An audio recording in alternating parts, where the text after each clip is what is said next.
La bourse avec Didier Hameau de boursier.com et non pas didier.com de Boursier Hameau. Wall Street ne prend aucun risque. Ça pourrait marcher aussi. Non mais on parle d'Angelina Jolie, vous nous racontez des trucs.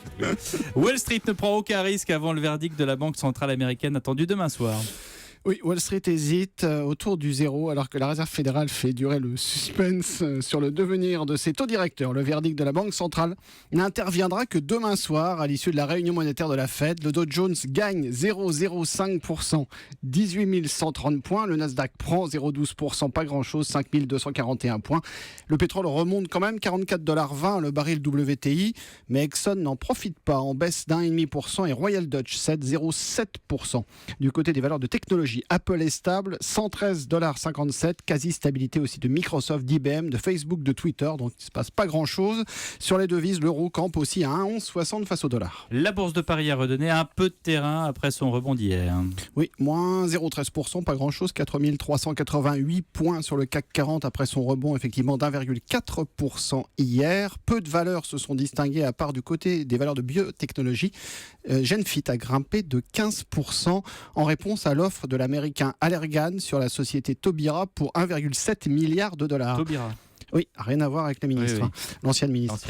La Coface a repris 7,6%, aidé par un avis encourageant de JP Morgan. Et puis le secteur télécom aussi reste animé par des rumeurs de rapprochement malgré les démentis à répétition des opérateurs. On a SFR qui remonte de 3,3%, Orange prend 0,2% et Bouygues plus 0,8%. Plus forte baisse du jour, le laboratoire vétérinaire Virbac, il a chuté de plus de 16%. Moins 16,4%, oui, c'est une grosse chute, 152,90 €. Le laboratoire a ajusté en baisse ses prévisions avec une croissance organique qui se situera cette année entre 4,5% et 6,5% contre 7% initialement espéré. Air France KLM aussi recule de 2,8% alors que la compagnie aérienne a observé une baisse sensible de ses réservations ces dernières semaines. Le secteur pétrolier retombe avec Total moins 0,5%, Technip moins 0,9%, Vallourec moins 3,2% et CGG moins 2,3%. Ailleurs, la bourse de Francfort gagne quand même 0,2%, mais la bourse de Madrid recule de 0,3%, Milan perd 1,1%, Amsterdam est stable. On rappelle le CAC 40 en baisse de 0,13%, 4389 points. Merci Didier Hameau.